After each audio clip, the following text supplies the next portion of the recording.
Hi పిల్లలు, మీ మెదడుకు మేత పెట్టే ఒక ప్రశ్న ఇస్తున్నా. మీ మెదడుకు మేత. ఒక వేప చెట్టు కింద నలుగురు కూర్చున్నారట. శ్రద్ధగా వినండి. ఎవరికైతే క్వశ్చన్ ఆన్సర్ తెలుస్తుందో వాళ్ళు ఫస్ట్ హ్యాండ్ రేజ్ చేయాలి. ఒక వేప చెట్టు కింద నలుగురు కూర్చున్నారు. ఆ నలుగురిలో ఒకళ్ళు మూగతను, ఇంకొకతను చెవిటతను, ఇంకొకతను గుడ్డివాడు, ఇంకొకతను అవిటివాడు.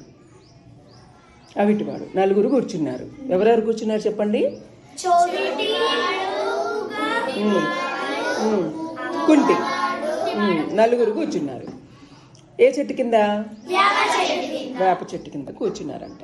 కూర్చొని వాళ్ళలో వాళ్ళే వాళ్ళ పనులు వాళ్ళు చేసుకుంటుంటే ఇంతలో ఒక చెట్టు నుండి ఒక మామిడి పండు పడిందంట. అది ఫస్ట్ ఎవరు తీసుకుంటారు?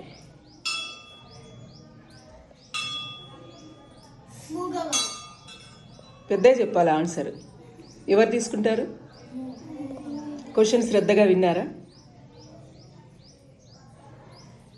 చెప్పండి. ఆ చెట్టు నుండి ఒక మామిడి పండు పడింది. అది ఎవరు తీసుకుంటారు? ఫస్ట్ ఆలోచించాలి. మెదడుకు మేత. కుంటివాడు. నో. అవిటివాడు. నో. నో. చెవిటి. నో. మూగవాడు. క్వశ్చన్ శ్రద్ధగా, క్వశ్చన్ ఏంటనేది ఒకసారి ఆలోచించుకోండి. టీచర్ ఇంకొక అతను ఉండదు. టీచర్ యాప చెట్టు నుండి మామిడికాయ పడదు. Very good. క్లాప్స్. నిలబడు. గట్టి చెప్పు.